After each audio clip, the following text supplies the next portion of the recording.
Good evening, everybody. My name is Larry Abramson. I'm the Dean of the Journalism School, and I'd like to welcome you all to the Presidential Lecture Series lecture for this evening, featuring our guest, Anthony Romero. And before I get to Anthony, I want to just mention that the Presidential Lecture Series has been going on for 29 years now and has been available to the campus community and the town community at no cost, and it's really a wonderful institution. It's brought some great people here just in the short time that I've been here. And if you'd like to show your support for the idea of this lecture series, there is an opportunity to donate. No event would be complete without the opportunity to part with your money to support these kinds of events, so please take advantage of that. You might ask yourself why a journalist gets to introduce a very prominent attorney and representative of one of the most foremost legal organizations in the country, and that's because I asked for this honor because I feel so strongly about just how important the role of the American Civil Liberties Union in this country. As a journalist, basically the ACLU was one-stop shopping for me, whether it was genetic privacy, surveillance, prison reform, criminal reform. The organization was involved in every single issue that I could think of, and no journalist worth his salt could get through his career without having good relationships with the American Civil Liberties Union. Whatever you think about the American Civil Liberties Union's position on these issues, and you may disagree, I know I do sometimes, you have to acknowledge one thing, and that is they are engaged. Whenever something important comes up in our country, such as has happened since 9/11, after Anthony took office as executive director, and we were confronted by very difficult issues about torture, about how to deal with so-called enemy combatants, about how to conduct something called the War on Terror, about mass surveillance, the ACLU has stepped up and gotten engaged on these issues and basically fostered a national debate. And I really can't think of anything more important to communicate to our students than that they should be engaged in the same way. And that they should do one more thing that the ACLU does, and that is speak truth to power. When the government says something needs to be secret, because we say so, because there's a state secrets right there, the ACLU steps up and says, no, that's not how it works. We have to talk. We have to litigate this kind of issue. Anthony Romero has championed these issues for, as I said, the 15 years that he's been executive director of the organization, and he's been kind enough to come all the way to Missoula, where we, as you know, have an amazing Montana Civil Liberties Union organization represented now by Caitlin Borgman and for many, many years by Scott Crichton, leading members of our community. So please join me in giving a warm Missoula welcome to Anthony Romero.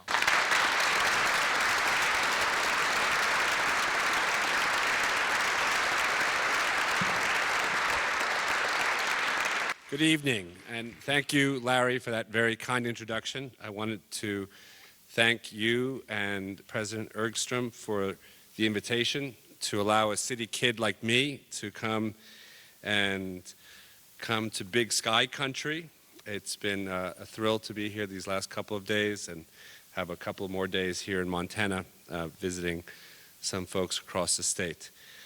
You and we are fortunate to have in Montana Caitlin Borgman, who Larry just mentioned is the head of our Montana office of the ACLU. She comes from Missoula's own Hellgate High School. I didn't even know there was a high school that could be called Hellgate. And she left the City University of New York to come back to Montana, where she is doing a tremendous job leading our organization here after many years of the leadership of Scott Crichton. She's doing a fantastic job here.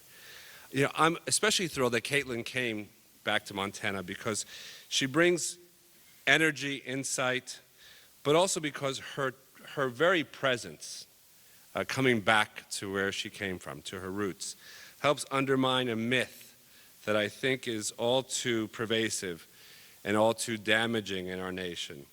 A myth that the United States, along both coasts, and the United States in the middle of the country are almost two different countries with little in common or unable to communicate with one another. And I object to that construct. First, because I think it emphasizes our differences. It makes it harder to unite in the search for progress and for solutions. And second, because I think good ideas and passionate commitment can be found everywhere in this country. And the prairie and mountain states in particular have long been a source of progressive ideas and a certain pragmatic libertarianism that I appreciate and admire, that has fueled work that we've done elsewhere. And third, because I think the challenges we face as a nation are similar wherever we live. And there admittedly are differences between Missoula and Manhattan, or Berkeley and Iowa. But there's much more in common across our states, both of what the opportunities are and what the problems are, that I think we can learn and grow from one another. Tonight, I wanted to organize my remarks around crime and punishment in America. I call it the case for redeeming redemption. And I wanted to not just talk about the law, but I wanted to talk about justice and the importance of what I call redemption in a just legal system. Now, you won't find the word redemption in the Constitution, and it's not an explicit component of our legal or criminal justice systems. But I believe, and I assert, that it is a core value of American society. That redemption is a powerful and necessary part of our national fabric because it gives individuals who have done wrong a meaningful opportunity to get it right, to contribute back. It gives us as a society the opportunity to benefit from the efforts of those who have become redeemed. And a criminal justice system that does not recognize that people can repent and succeed and redeem themselves and us fails our society and fails the people swept up in it. So I wanted to talk not of legal code and statistics or policies or laws. I wanted to talk about real people, people that I've come across in my travels and paths, and use some of their stories that I've learned from to paint a picture both of what's wrong in our country and what needs to be fixed. According to legend, Joseph Stalin said, he was the architect of the Russian Gulag, he observed that a single death is a tragedy, a million deaths is but a statistic. Here in the US, the American Gulag now contains more than 2.2 million inhabitants. The United States locks up nearly 700 of every 100,000 of our residents. We are the world's largest jailer, and our incarceration rate today is 1/3 higher than that of Russia. Now, you don't need to know a lot about American history or the American criminal justice system to know that many of the individuals who are now locked up stem not from the political crimes as Stalin would have defined them, but they do stem from domestic American politics. The war on crime began as a cynical attempt to win over white voters frightened by black activism, and has since then been reinforced by countless of local, state, and national laws introduced by cynical legislators of both parties, aiming to prey on the fears of the public and to prove their toughness on crime. The war on drugs followed soon thereafter, whose roots are equally suspect. They brought a new class of nonviolent offenders to brutal prisons, and by design had a vastly disproportionate impact on racial minorities from its earliest days. On top of that, in today's America, thousands more are incarcerated simply because they are poor, thanks to a resurgence of debtors' prisons, prisons fueled by lucrative government contracts with debt collection agencies and private prison companies that prime the pump to force more and more people behind bars. Now, this isn't just an abstract economic and political phenomenon. It's an outrage and it's a human rights tragedy that touches real people and destroys real lives and divides real communities. Take the case of Craig Cecil. In 2013, the ACLU released a report called A Living Death, Life Without Parole for Nonviolent Offenders. And we featured the life story of Craig Cecil, among others. Now, Craig, as I would come to know him after the years, is a father of two. He owned a truck repair business that also rented out the trucks from time to time. In the spring of 2002, he went to retrieve one of his trucks that had been rented from him and which had been used to transport marijuana and then abandoned, unbeknownst to him. He just rented out the truck, they filled it up with marijuana, and then they dumped it on the roadside where he then tried to collect it back as was his asset. Now, when he tried to claim his property, Craig was arrested by law enforcement officials, despite the fact that he didn't buy or sell or possess or even use marijuana. He had no role at all in the transport of the marijuana from the individuals who rented the truck from him. But looking at a long stretch of prison time, Craig took the bad advice from his court-appointed attorney, and he took a plea. He copped a plea, as they say, that required him to testify against the other conspirators, the individuals who had rented the truck. There was a real problem, however. Craig wasn't part of the conspiracy, didn't know why they rented the truck from him, had no idea where they came from or why they wanted to rent the truck from him.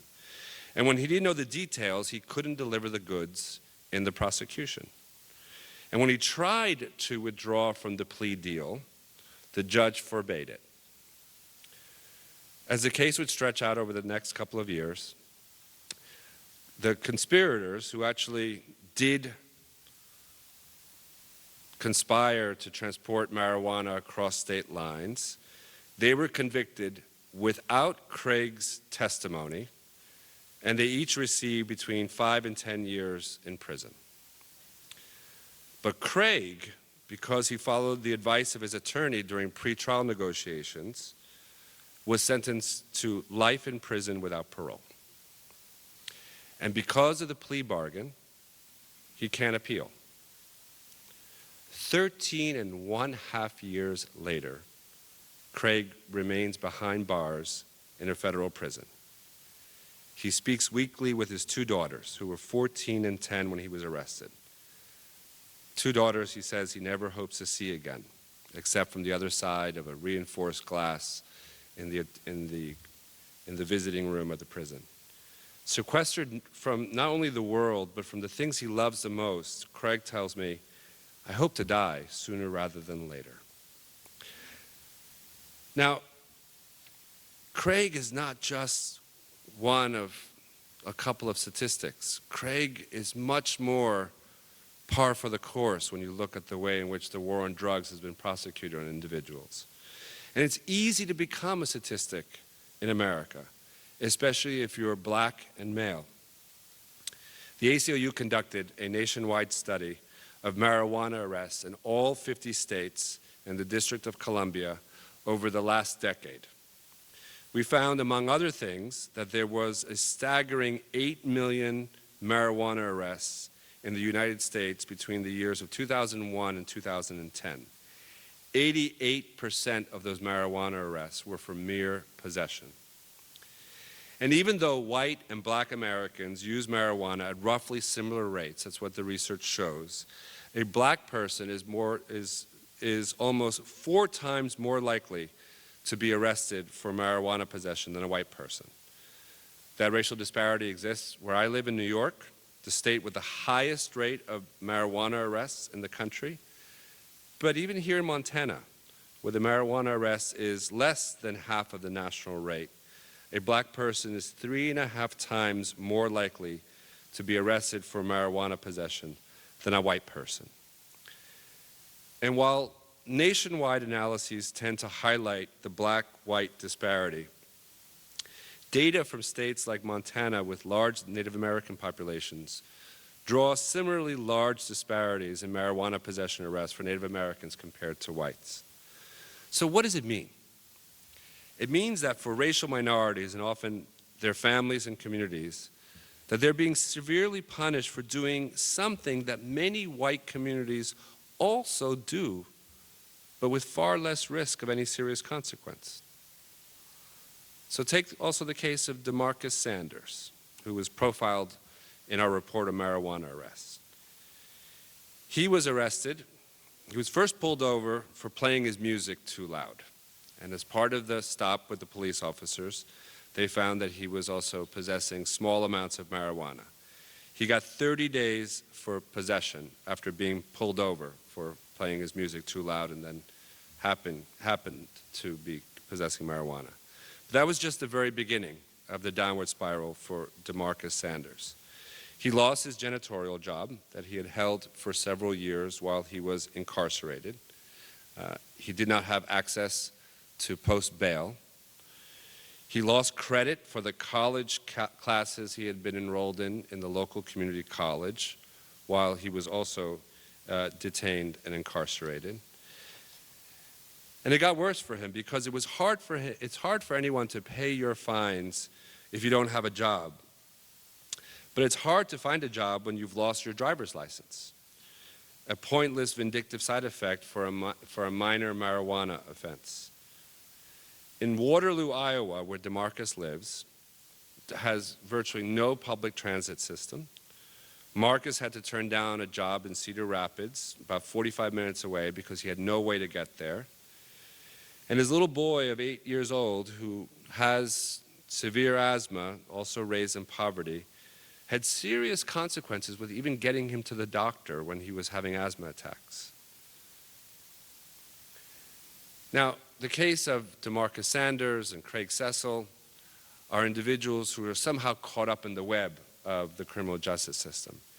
But believe it or not, you don't even have to commit a crime to go to jail in our America today. I'm going to introduce you to Edwina Nolan of Escanaba, Michigan. She was working part-time to get a hand on the lowest rung of the economic ladder, trying to move out of a homeless shelter and get a place of her own for herself and for her 15-year-old boy. But a court ordered Edwina to pay $104 in court supervision fees for her 15-year-old boy who had done a brief stretch at a juvenile detention center. When she couldn't pay the $104 fine that was placed on her, she was denied a court-appointed attorney and then sentenced to 30 days in jail for contempt. After serving the 30 days in jail for being unable to pay a $104 fine because of a juvenile violation that her son experienced, she gets out, she gets a job at a local Wendy's, goes to work for a whole week, picks up the check for her first week of work, $178, cashes the check, runs right down to the county clerk's office to pay her $104 fine. But when she goes to the county clerk's office, they say, "Oh no, sorry, Ms. Nolan, you have to pay the $104, but there's an additional charge of $120 that you now have to pay for the room and board that costs the state to house your son while we incarcerated you, and an additional $22 for a drug test that they subjected him to, which he passed." And when she didn't have enough money, because you can do the math, $104 plus $120 plus $22 is more than $178. When she didn't have the money to pay those additional fees, they threw her back in jail for 30 additional days. That's when she called us. And that's when we were able to win her release on the grounds that she had been sentenced unconstitutionally without the assessment of her ability to pay and denied the right to a court-appointed attorney. Now, it's hard to imagine a more bizarre catch-22, Kafkaesque moment when you impose an unpayable debt on a person who's in a homeless shelter. And then you jail them for not being able to pay that debt. And then you make them pay for their imprisonment on top of the original fee, and the debt continues to grow and grow and grow. And then when you do try to pay up, you come up short, and they throw you back in jail. I mean, that is the practice of today's modern county legal systems that often incarcerate people merely because they're poor. And what happens once you get to jail? What about the people behind bars and that monstrous statistic of 2.2 million who are incarcerated? So let me take you on a tour of one of our jails. In one of those terrible, dark, deep red places called Los Angeles, right? The LA County Men's Jail. Progressive place. Except if you happen to be in the LA County Men's Jail. The daily population of the LA County Men's Jail, 22,000 people a day. The largest jail system in the world. It was built for 1/4 of that population. Cells built for 2 house 4. Cells built for 4 house 8. Since 1985, the ACLU has served as the court-appointed monitor on this jail. So I've been now to visit the jail twice. As part of our litigation, I have to give them 24 hours notice, and then they have to let me go wherever I want to inspect the conditions of that jail. Now, I've never seen a jail like this anywhere in the country. I've been to the New Orleans Parish Prison Jail, post-Katrina, been to Rikers, have even been to Guantanamo, 6 or more times. This is utterly the worst. It's unconscionable, almost medieval. You begin with the general dorm, where individuals both pre- and post-adjudication, people who are still presumed innocent until they've been adjudicated guilty, alongside of individuals who've been adjudicated guilty. That's not supposed to happen in our jail system, but lamentably it happens here. You have the general dorm with rooms that are the size of often high school gymnasiums, where in one room you will house 250 men with bunks 3 high, where they're only patrolled on the perimeter. The guards don't dare parole the interior of the general dorms. Right? They have windows that allow them to observe if anything should be happening, and too much does happen. When the lights go out, all holy hell breaks loose. 250 men with no security, the gangs, the fighting, the brutality, the rapes. You have room after room after room. In order to get 22,000 people, you have to have many rooms holding 250 men at a time. You go to the sex offender ward. This, I thought, would be a place where I would feel perhaps most troubled. The sex offender ward, they wear white jumpsuits. The one in the general dorm, they wear dark blue jumpsuits. The sex offenders wear white jumpsuits. You look at the faces of all the men incarcerated in the sex offender ward, and they're young men. They're 19, 20, 21 years old.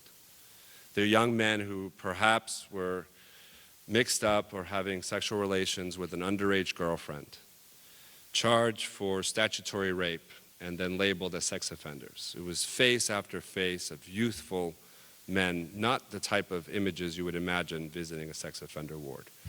They are often the most brutalized of all the incarcerated. The high-value detainees, usually individuals who are charged with attacking or creating violence against the prison guards or against police officers, they wear orange jumpsuits, reminiscent of Guantanamo. They truly are in medieval cages. They are 3 feet wide, 5 feet deep. through the mesh of the door, where each individual person is housed, with the light being so dim and the mesh being so thick, you couldn't even see the person's face. It was like being in a Catholic confessional. All I could hear was their voices. The individuals in the disabled ward, the ward that's specifically designated for individuals who are both mentally and physically challenged.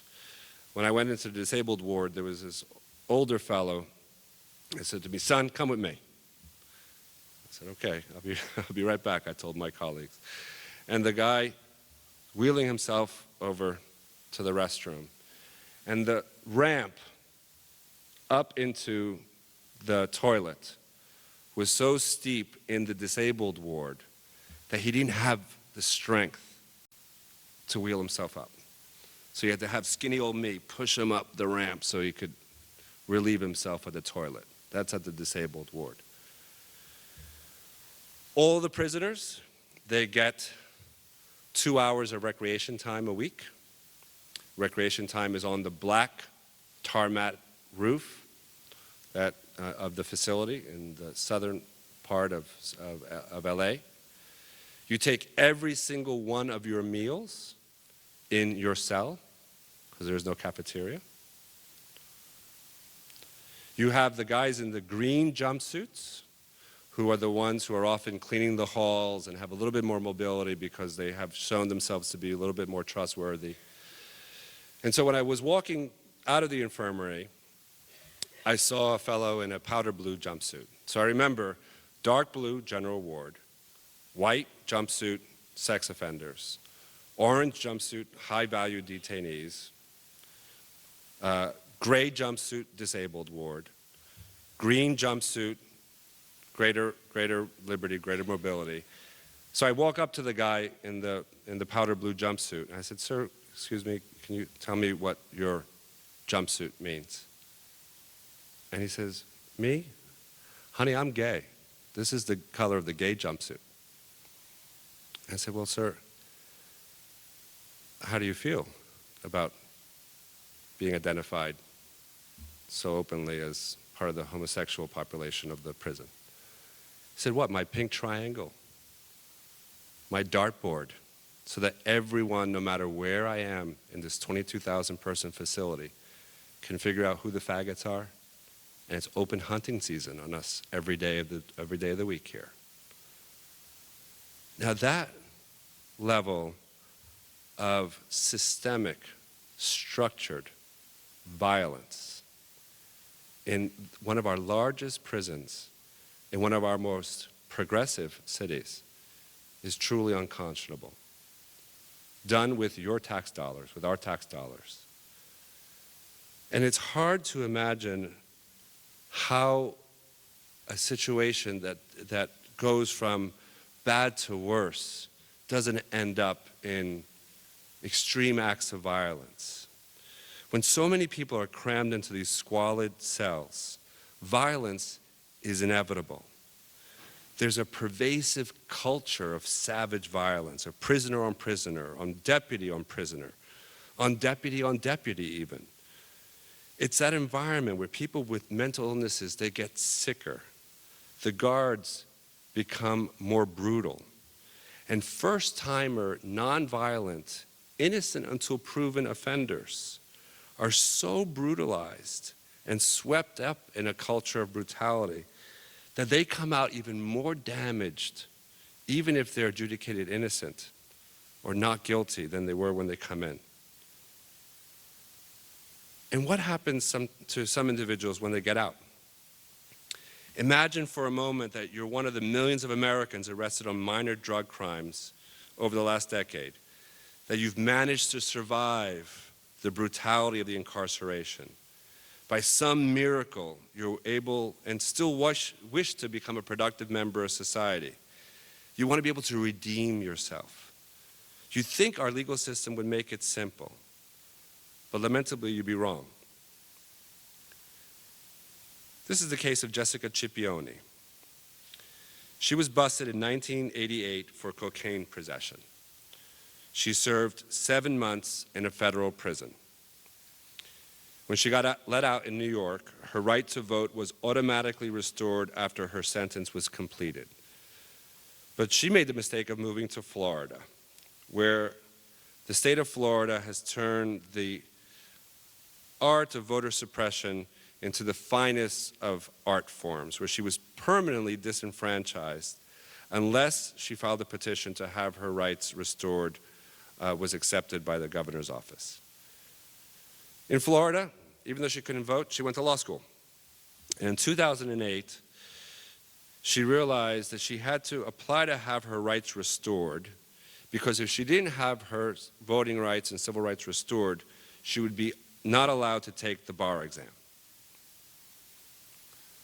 In 2011, when she graduated, her application for restoration of her voting rights was still pending. And then an even more cynical governor took office and changed the rules entirely on her, insisting that rather than having an automatic but time-consuming process, the state now demanded a case-by-case review, even though 99% of the people whose rights were restored were never convicted of another crime. So Jessica was unable to take the bar exam, unable to practice law, $200,000 in student debt that she took out by federal student loans to put herself through law school, and she fell into a financial hole that she has still to this day not climbed out of. She had her rights restored finally in 2013, but the financial barriers of not being able to pay her loans, of not being able to get a job as a young attorney, of not being able to build her resume or build her experience, made her case of redemption almost impossible. She moved back in with her aging father and her 2 kids and lives on government assistance through her father. She herself, however, has been forever barred for applying for food stamps or getting her own apartment in federally subsidized housing. Now, Jessica's done everything right, since her arrest. She did the crime, she did the time. She came out, she applied, went to law school, studied, graduated. Because we put this block on her right to redeem herself, she fell back into a sinkhole that didn't allow her to make the most out of her life. One minor drug conviction has led to a de facto life sentence of unemployment and official disrespect. A young person with a single nonviolent drug conviction will often find themselves forever ineligible for federal student aid. A parent with a felony conviction will find themselves forever barred from living in federally subsidized housing. Put out on the street with no money and no prospects, a released felon may even be barred from living with his family in some of these federally subsidized housing units. Now, how are you supposed to find a job when you can't even have a closet to hang a change of clothes or a phone where an employer can call you back for that second interview? The way stations on the road to redemption are closed off to some of the people who need them most. It's a tragedy and a waste of time. And now is the time, we believe, to make the change. At the ACLU, we've made criminal justice reform our top organizational priority because we think that so many of these stories need to be addressed, that the policies and laws need to be changed. We're working with individuals across the political aisle. We're working with conservatives like Newt Gingrich and Grover Norquist, with the Koch brothers, with conservatives in the organization called Right on Crime, with Americans for Tax Reform, for Freedom Works. We're doing so because we all understand that the criminal justice system is in desperate need of reform. But it's not just conservatives or activist organizations who realize that change is necessary. Actually, when you ask ordinary common folk with common sense, something wrong with our criminal justice system, more and more of ordinary Americans say yes. We did a nationwide poll in June of 2015 where we asked the public about whether or not it was important for the country to reduce the prison population. 69% of everybody said yes. That was 81% of Democrats, 71% of independents, and 54% of Republicans nationwide said yes, we needed to reduce the prison population. You find that in places like California, for instance, where we were able to spearhead an effort to retroactively reclassify about a dozen former felonies as misdemeanors, and that the money saved from those who were incarcerated then could be put to build schools and roads and infrastructure. We found that that ballot referendum passed by a margin of 60 to 40% in the state of California. And even in some very red Republican counties, an overwhelming majority of the public believed that that was a necessary reform. We need to go state by state, reform by reform. There will be no magic bullet in the context of criminal justice reform. There is no one Supreme Court case that can forever and systematically fix this problem across America. You have to change the laws state by state. We have to look at bail bond reform and geriatric prisoner release, indigent defense. We have to look at the overuse of solitary confinement. All of this, I think, is at a moment when America is ready and ripe for this reform, if our political leaders were to lead us there. And if not, then it's incumbent upon us to lead our leaders. Now, I believe the U.S. is a great nation because we give people a second chance. I believe it's an idea that has been embedded in our fabric, in our culture for more years than just a short history of the United States. Redemption and forgiveness are essential parts of almost every world faith and religion. Redemption and forgiveness were certainly a part of my religious upbringing as a kid. Which one of us, even if raised atheist or agnostic or Catholic or Jew or Muslim, has not been told the importance of those very difficult to say but critically important words, I'm sorry? Which one of us wants to be judged by the very worst thing we've ever done on the worst day of our lives? Which one of us has never had to look a loved one, a family member, a coworker, and say, I'm sorry, I was wrong, forgive me? We all know that an essential part of the human experience has been to be able to ask for that forgiveness and to grant that forgiveness when we've been wronged. Second acts are very much a part of who we are as Americans. We are a nation of many immigrants who came to the U.S. seeking that second act because of their broken lives and because of opportunities that were not afforded to them in their home countries. Now, I understand that not every criminal can or should go free, nor is every life redeemable, but we are not a people, nor should we be a society which automatically condemns, brutally and forever, individuals who have done something wrong, but have still something more substantial to contribute to our society. When President Obama visited the El Reno Federal Facility in Oklahoma, he finished off his visit when he met with 6 young prisoners. He said a few words after that visit that resonated with me. He said, quote, when they described their youth and their childhood, these are young people who made mistakes that aren't that different from the mistakes that I made and the mistakes that a lot of you guys made. The difference, went on to say the president, is that they did not have the kinds of support structures, the second chances, the resources that would allow them to survive those mistakes. Now, those words stuck with me because I grew up in New York City public housing projects. I saw cousins and friends and neighbors all struggle with some of the same issues that individuals struggle with who are now incarcerated and detained.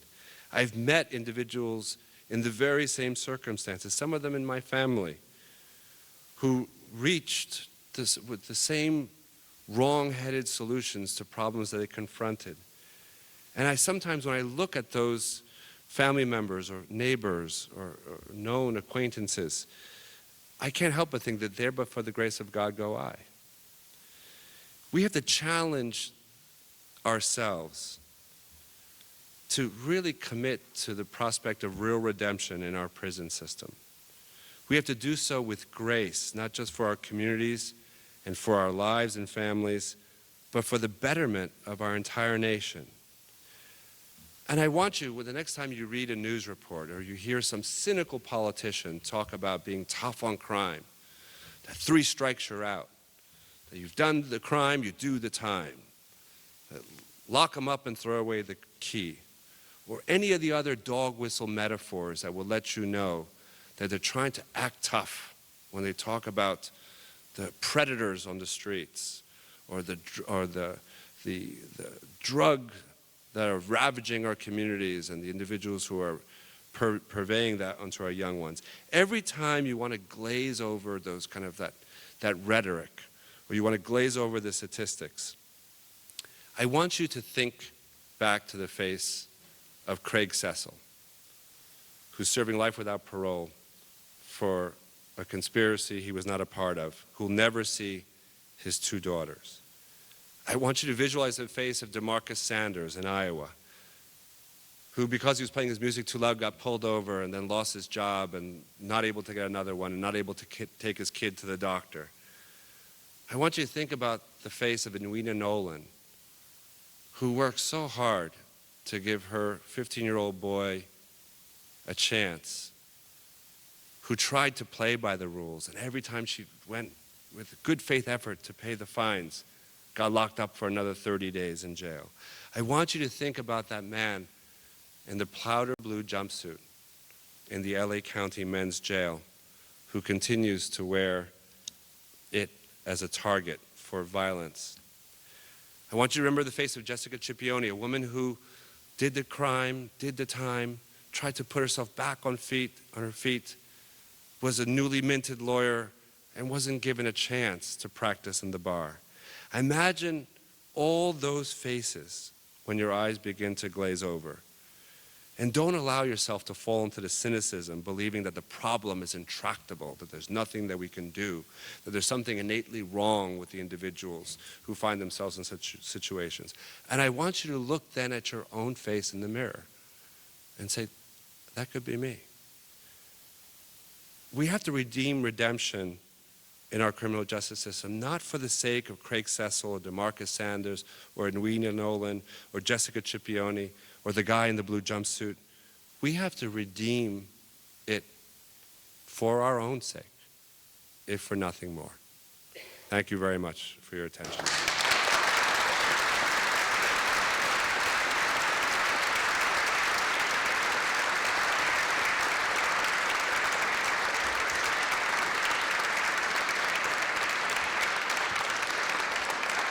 Thanks, Anthony. That was fascinating. Now we have some time for some questions, and I think Anthony wants to get a little closer to you all to talk with you. Please keep your question in the form of a question and not in the form of a speech. And there are a couple of microphones set up. I'm having a really hard time seeing here, but are they out there? They are. There's one right over there, and there's one right over there. Okay, and you're welcome to ask any questions on this issue or any of the other issues that the ACLU works on. Obviously, I chose to focus my remarks tonight on one topic, but if there are other issues on your minds, then of course I'd be delighted to hear your thoughts and questions and try to answer them for you. So please, tell me who you are and tell me what your question is, sir. My name is Gary Longsign. Hi, Gary. Hi. I enjoyed your talk, thank you. I've read a couple articles recently about what seems to be systemic, intentional, chronic malnutrition in our prison systems. I wonder if you could speak to that for a moment. Yeah. Part of what we do, make sure we don't have the echo going on. Part of what we do at the ACLU is we litigate the conditions of confinement for people in prisons, like the litigation we brought against the LA County Men's Jail. And much of that has to do with the provision of both of food and nutrition and also medical assistance. And in some of our facilities, we find that as they try to deal with the cost overruns of running a jail or a prison, they begin to cut the services to the prisoners, in both cutting the food and in cutting the medical services. And so you do find in some of the instances, and recently a lawsuit we filed in Mississippi, where the conditions both of nutrition and of food and also of medical assistance to the prisoners was way below what was appropriate standards for care in the facilities. And often you need to serve as the watchdog to be able to identify where the problems are and then raise them through the legal system or through the courts on behalf of these individuals. Prisons are very strange things. I mean, that's why I force myself to go to them. I don't like being there. I find that very unsettling. I find my sleep is troubled even after I visited a number of them. I force myself to go so that I can talk firsthand about the issue. I force myself to go also because prisons are our dollars put to our purported use, right? They're like our public schools, or like our roads, or like our bridges. They are our infrastructure. I pay for our prisons and jails in my taxes. And unfortunately, prisons and jails they've been created in such a way, and they are such removed from the public sight and removed from the public psyche. You know, often in geographically removed locations to make access to them even more difficult. But out of sight, out of mind, we have very little knowledge about what goes on with our own tax dollars. And I think it's an essential part of being able to, what we do is to crack open these black boxes that are often opaque and where we don't know fully what's going on, to make them more readily apparent and obvious to the broader public. We want this case in Mississippi I was mentioning earlier. We brought this case ultimately on behalf of individuals who are serving on death row. We filed this case in a Mississippi state court. The local judge who adjudicated our case, a good old boy, not an ACLU card-carrying member, I can assure you. He ruled that the conditions of confinement for the prisoners on death row in Mississippi were cruel and unusual punishment. Now you know these conditions had to be worse than hell for that judge to rule for us on behalf of those clients. And that's, I think, exactly the reason why we often have to bring this type of advocacy. Why don't we go to this side and then we'll come back over here. Is there someone over here who had a question? No? Thank you so much for your terrific talk, and I really appreciate you talking about mass incarceration. Michelle Alexander calls it a new form of social control against people of color. And you talked about the very cynical politicians who are involved in it and the various for-profit prison companies that are involved in it. What would you say about the influence of the legions of unemployed and underemployed? We have all the different trade agreements and so forth that are shipping massive amounts of jobs overseas, leaving people in this country destitute. Do you think that has an influence on mass incarceration in this country? Yeah, I mean, I'm not running for president, so I'm not going to take a Bernie Sanders line and tie it all back to the economy and to inequality. I do think that part of why we have people behind bars and people who are incarcerated is the absence of real opportunity, both in jobs, in the educational context. The book that you referenced, The New Jim Crow, it really is, it's a must read if you haven't read it. It's one of those before and after books that your life is you see the world differently after you read the book than the way you saw it before. And that is one of the books I really do commend to you. Michelle Alexander actually worked at the ACLU of Northern California for many years. She was the director of our Racial Justice Project. And she was one of our best working on the issue, especially the driving while black and brown litigation we brought there. And I think ultimately we've got to, there are real questions for what do we do if we succeed at lowering the level of incarceration and releasing people from long prison sentences for either nonviolent drug crimes or nonviolent property crimes. What next, right? And so part of what we're doing at the ACLU is we've created this task force of influential both business and educational leaders to look at the obstacles to proper reintegration and to make recommendations both to government and to the private sector. So we have the vice president of Koch Industries. We have the senior vice president from Walmart. We have the founder of a big technology company out of Boston. We have individuals who run small businesses that fully employ former felons.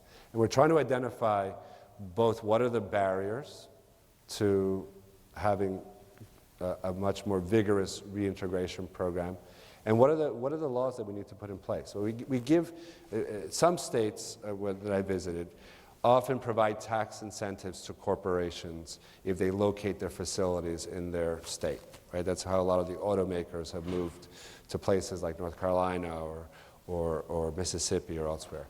We should be providing tax incentives to employers to employ the formerly incarcerated. We should provide those same type of kind of corporate tax incentives, maybe earned income tax credits for people who've come out of facilities. We need to think about this in a much more holistic plan. I think the causes are many. I think it really does point back to the kind of war on crime, the war on drugs, the very cynical attempt to get tough on crime that I think led us to this path. The incarceration rate for the US in the 1970s was almost 1/3 of what it is now. And so it's really been the accumulation of these laws, and I'm sure there have been other factors as well, which I'm not quite as adept at being able to address for you. But I'm interested in your question. Thank you. Thanks very much. How about here?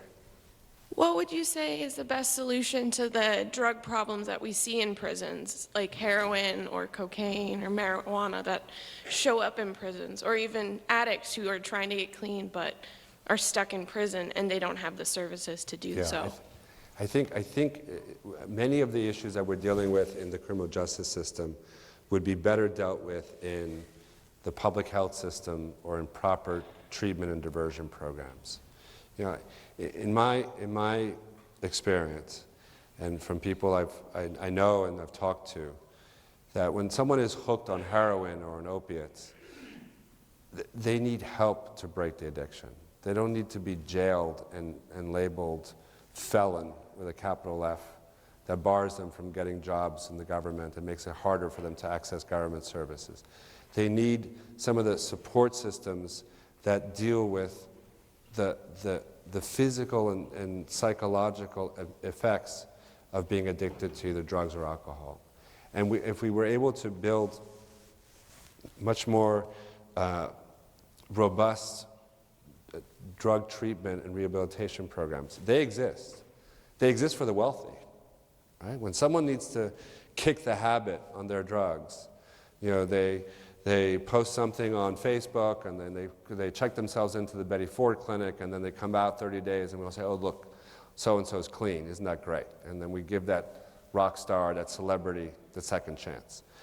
You know, a poor African-American male hooked on heroin or crack or some other drug doesn't have the ability to check himself into the Betty Ford Clinic and come back 30 days later feeling much better. And I think part of what we've got to do is we've got to be able to spend the money to build these service programs. And it will be cheaper in the end. I mean, one of the things we've done in our advocacy, in Louisiana, not an easy state to do this type of prison reform work, we got the governor, Bobby Jindal, not a friend of the ACLU, to sign a law that specifically focused on releasing geriatric felons. So you had individuals who were arrested in the 1970s and 80s for often transacting to sell drugs, right? So these were people who were dealing drugs. And so they were given 30, 40, 50 years for selling drugs. Now they may have been 30 years old in the 1970s. You do the math, they're close to 70, 80 years old now. And so we literally, what we did was we photographed the geriatric felon ward, right, in one of the New Orleans prisons. And it looked like a nursing home. You had guys who were hooked up to dialysis machines or on ventilators. There were people who could barely walk, a little less run. These are not individuals who now possess a threat to public safety or public health. And then we ran the numbers. How much does it cost to keep someone on dialysis or on a ventilator behind bars? And how much does it cost to keep them on dialysis, on a ventilator that's not in a jail or prison?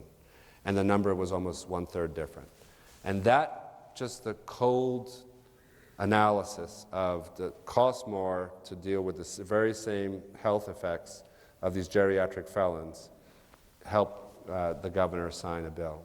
And so we're trying to deploy all of the arguments that we can. And it's sometimes a bit controversial when you use economic arguments to deal with what is ultimately a moral problem, a moral imperative.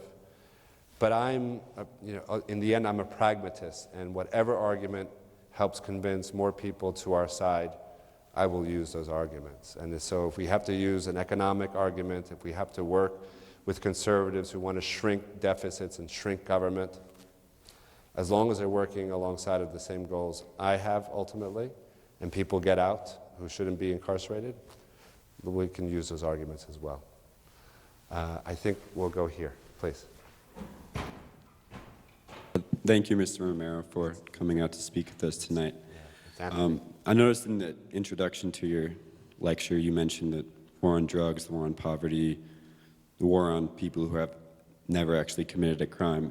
I was hoping you could maybe offer some of your perspective on the war on immigrants and specifically immigrants without papers to America. And just a little background, I participated in a class last year through the social work program to basically bear witness to some of these, in essence, injustices happening on our border with Mexico. We met many mothers of U.S. citizens who had been deported.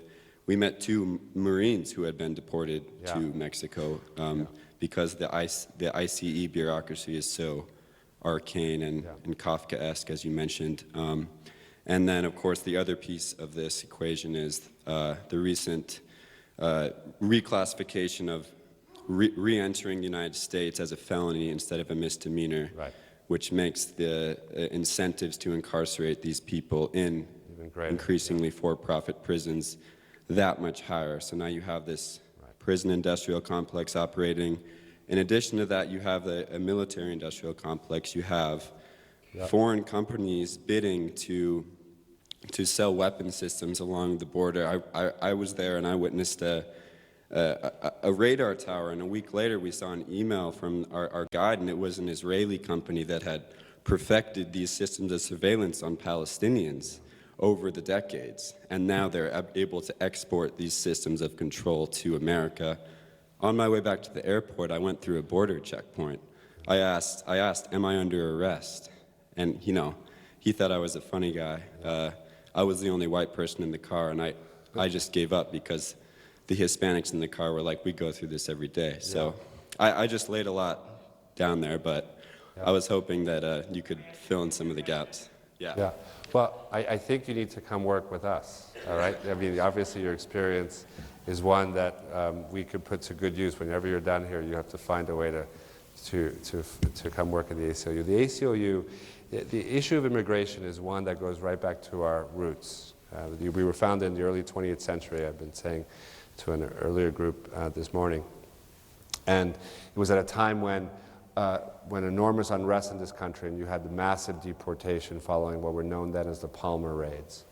And they were the enemy within. They were the immigrants who were Russians, Germans, Poles, Eastern Europeans, many of them Jews. And that was precisely the time when the founders of our organization said, wait a minute, we need someone to stand up to government abuse. And For many years, since our inception, we've been arguing for the rights of immigrants in our society. Now, this sometimes could be a bit controversial, and I get people who say, well, Anthony, don't you get you're the American Civil Liberties Union? What are you working on immigrants' rights for? And I keep saying that in our America, immigrants have rights.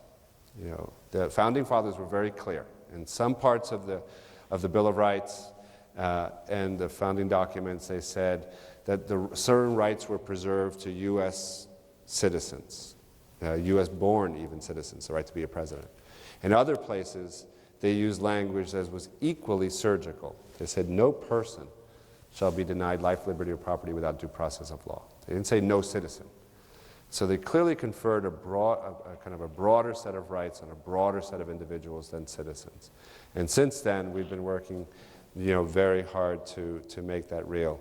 You touch on a number of issues. So in places like Arizona, we are suing Sheriff Joe Arpaio every step of the way, right? He's the one, Sheriff Joe, who's got the detention center, who's using a lot of the kind of show me your papers provisions of the SB 1070 law, of conducting racial profiling because he wants to arrest, detain, and deport anyone who looks undocumented. That means, i.e., if you look Mexican or if you look brown.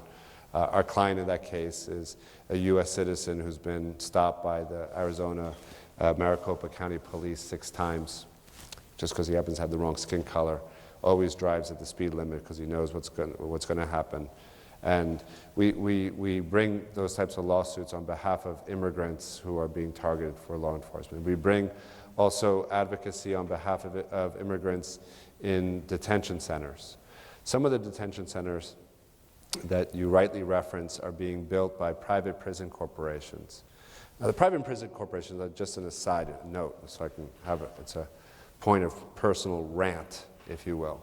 It really is a travesty. I don't know how active they are here in Montana, but in places like Arizona, 1 out of every 4 jail beds is run by a private prison corporation. These are for-profit corporations with shareholders and boards of trustees that hire lobbyists, often from the former law enforcement officials or often former state legislators. They've hired these lobbyists to then enact these contracts with state governments to run private facilities supposedly cheaper. Cheaper means usually substandard. As part of the contract, they require that a certain bed quota be met. Right? So they have to insist that, you know, we'll build these private prisons, but you got to promise me, Governor, that 30% of them will be filled within the next several months, and then we'll never drop below a certain amount below that. So you can never imagine a more perverse incentive, right? Private corporations making a profit, lobbying our government with their dark money lobbyists to enact a bed quota that then puts the pressure on law enforcement to fill the beds with people no matter what because they have to pay for it. And taxpayers pay for this, right? We give our money to for-profit corporations who then do this. And it's a true scandal. The 2 corporations who I think are the most corrupt, the Correction Corporation of America and the GEO Group, we have begun to take advocacy programs, both litigation against some of the private prisons and also some public education programs. I think there should be some divest efforts by student groups and others. We, the ACLU, have made sure that we don't have any of our investments in these private prison corporations. We should be targeting some of the board members of these publicly traded corporations, some of them very prominent individuals. One of them holds the name of Thurgood Marshall Jr. Enough said. His father was the great Thurgood Marshall. The junior is on the board of the Correction Corporation of America. You do with that what you will. And so, you know, there's a great deal that we need to do on the detention of immigrants. I think finally the most important piece is fighting the backlash of xenophobia that especially some of the politicians are ratcheting up. And it's not a surprise when you have candidates running for the presidency, Donald Trump and Ted Cruz especially, who have very aggressive anti-immigrant rhetoric. And then you see changes at the state level. So in the aftermath of the San Bernardino and Paris terrorist attacks, there were 31 state governors that one by one rose to say, we don't want Syrians resettled in our backyard. And the first two governors to take action and sign a law that would strip money to local resettlement agencies if they were to receive Syrians, Texas and Indiana, we sued them that first day. And then that was the deterrent, right? That you have to kind of, sometimes it's just a deterrent that you cross that line, we're going to sue you. And luckily, those were the only two states that enacted anti-Syrian refugee resettlement laws. We won in both instances.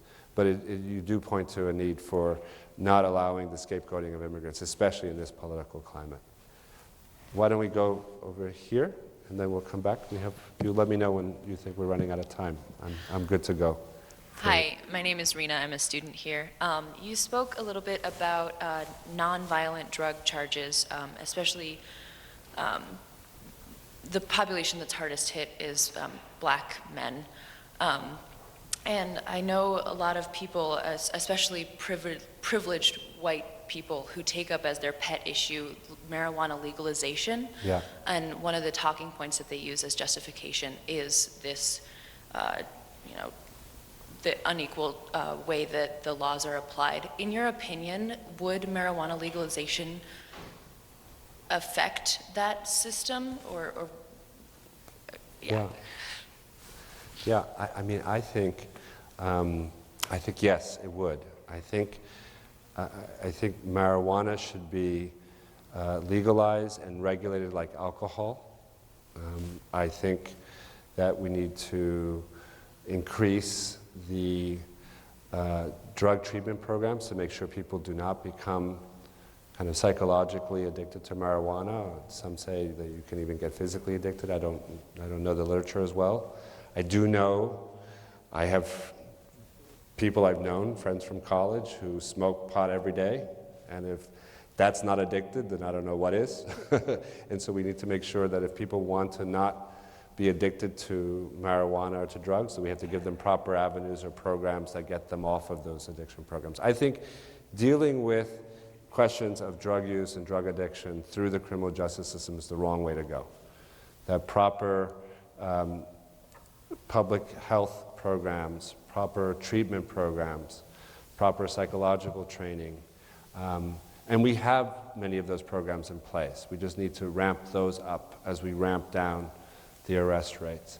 I think what's most concerning is not so much the individual marijuana arrests, but it's also the cascading effect it has on individuals beyond a marijuana arrest. So a good student who is on scholarship at a state university with a marijuana arrest could lose his or her Pell Grants or federally subsidized student loans as a result of it. Now that seems to me crazy, right? That, just college, I don't advocate this, but college is about experimenting and about finding yourself, and people make different decisions. And if they shouldn't be kicked out of college for one bad choice, they shouldn't be having the financial pipeline cut on them because of the one bad decision on drugs. And so yes, I do think that the marijuana arrests, people don't serve very long sentences for marijuana arrests, and usually they are incarcerated overnight, or if they don't have access to bail or to an attorney, it can be longer. But it's the beginning of the system. It's the beginning of the entry into the pipeline of the criminal justice system. And part of what we have to do is we have to narrow that pipeline, which is sucking in so many of our talented and energetic and otherwise healthful individuals, because once they get sucked into that vortex, they get chewed up as they get further into the process. And I do think that marijuana legalization would be an important first step. I think we've got time for one last question. There's a gentleman over there who's Why been don't we waiting. take these last patiently. two, if that's okay? All right. Sure. Yeah, and then we'll just hear both of them. Hi, my name's Tom. So my question would be that considering the power of the private prison complex in America and the profit for prison system, Do you think it's possible to bring about real meaningful change in the prison, this area, without first addressing the legality of them operating? I mean, they are a big driving force with the money they spend, both at state and federal level. I mean, should that be where we emphasize our efforts at least initially, just to eliminate the largest obstacle to this a change to this system? Great. And then why don't we take the last question, and I'll answer them both at the end and close. Please, sir. What's your name, sir? My name is Will. Hi, I'm Anthony. As legal theory and arguments condense and become crystallized, if you will, hopefully to serve as a lens that can be used to apply the law fairly and equitably and universally across our society for the purpose of maintenance and, as you put it, hopefully progress. It occurs to me that in at least one instance that lens has burned the public, and that would be Citizens United. And I'd like you, if you would please, briefly describe the basis of the ACLU's argument rendered in support of Citizens United. Let me start with that one, and then I'll close with the private prisons and then some broader reflections, if I may. The campaign finance issue has always been one of the most hotly contested, divisive issues within the ACLU. It's been debated more than any other policy issue in our 96 years of history. I think it's been debated close to 15 times. Each debate lasts for over 10 hours, with usually a group of 80 some odd board members debating this issue at length. And I think the reason why we struggle with it is because there are two issues that are at play. One, that money has a corrupting influence on our political system, and that two, that money can often be instrumental in terms of ensuring political speech at a time when it matters most, during elections.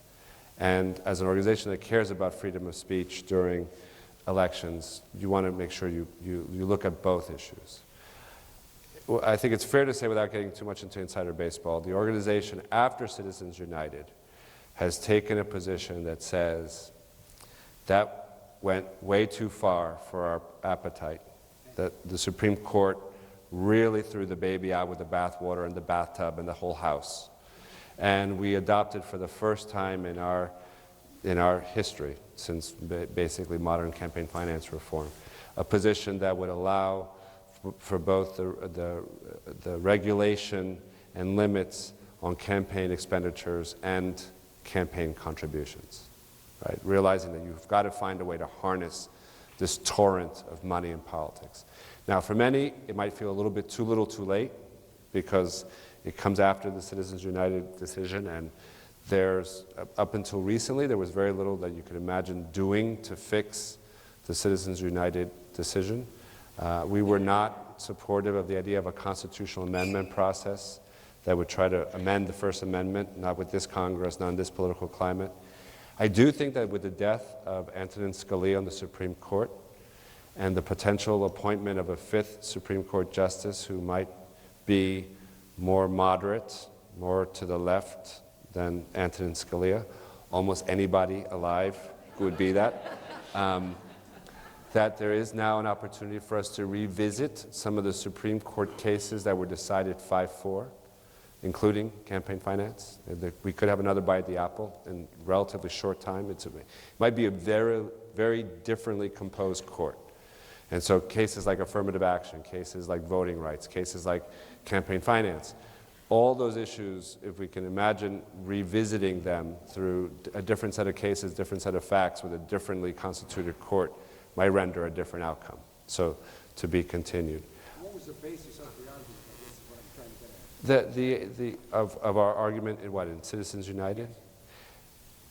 You remember there was this movie that was produced that was focused on Hillary Clinton. And it was a question about whether or not a certain kind of regulation on campaign expenditures should or should not govern whether or not that movie should be counted as a campaign expenditure for her opponents. Now, the court could have come to a very limited decision saying that the ban on the use of those those funds for that movie should not have been allowed because it was political speech during an election. It could have made a very narrow decision just based on that facts. In an instance of enormous judicial activism, the court went way further. That's why I say threw the baby, the bathtub, and the whole house out. We could have said that corporations now can contribute directly into the coffers of political candidates. When no one thought was at play, the court decided. And so the fact that the court overreached itself was finally what tilted our policy-making process to say, wait a minute, we got to do something about this. And so we'll see. It could very well be a case that gets revisited with a different Supreme Court. On the private prison corporations, look, the power that we've got is on shaming and naming these bad actors. I think, corporations respond to shareholders. Shareholders respond to public pressure. I think increasingly they realize that they have a PR nightmare on their hands because of the fact that there's something both almost unseemly about making a profit over incarcerating people. And then it's the matter of how they make that profit, with the dark money, the lobbyists, the bed quotas, the cutting of services in private prisons. And I think they're very open, that they're open for the naming and shaming campaign. I think, frankly, it's also with our elected officials. It's our elected officials who give them these lucrative contracts. And ultimately, those elected officials are more likely to be responsive to the public pressure than some of the shareholders will be. We have begun to dig into this issue in a much more aggressive way. We've brought several lawsuits against some of the private prison corporations because of their conditions of some of their facilities. We are part of an international network of other civil liberties groups that also have begun to bring lawsuits against these same corporations for their facilities overseas. We have a South African organization that's our sister organization, and we helped them put together a lawsuit that they brought against Geo Group for their prison in South Africa, which if we think ours are bad, you can imagine the ones that are running in South Africa. And so I think we're trying to tackle this from a multiple viewpoints. I think ultimately that once it becomes clear to our governors and our state legislatures that this is not saving you money and this is costing you votes with constituents, that we can win this one. Where I worry about the private prison corporations is that they already are morphing into another business model. So they've begun to develop business. Business is like water; it just follows wherever it can go. They've begun to develop the technologies for ankle bracelets and the kind of the electronic surveillance programs. They've begun to look at some of the school discipline programs.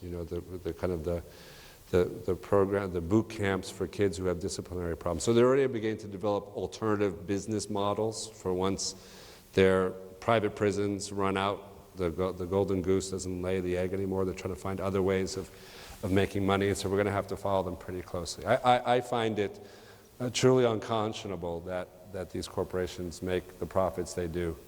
And those of us who have retirement funds, at mutual funds, or with the university or TIAA-CREF, you should ask whether or not any of your retirement funds have some of their underlying holdings. The two big ones are the Geo Group and the Correction Corporation of America.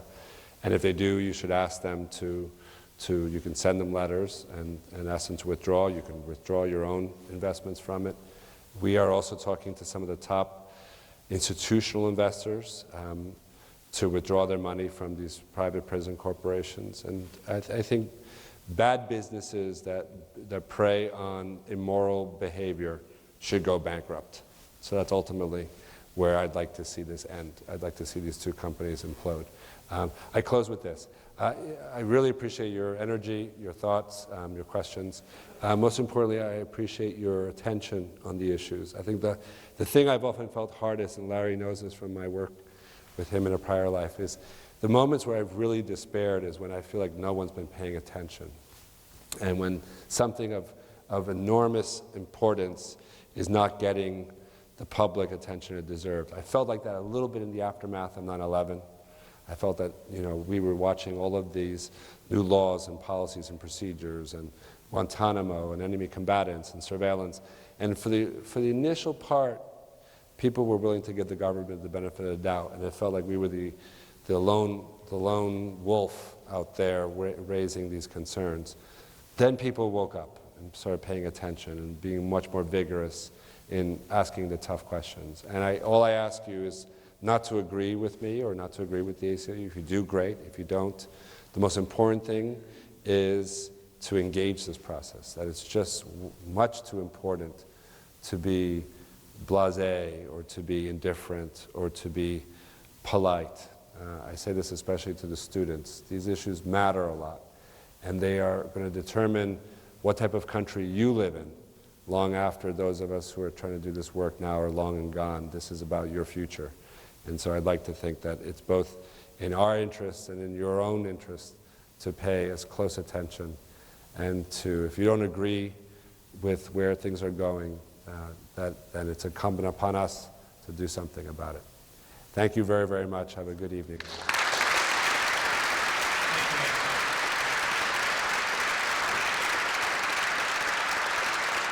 to all of our lecturers.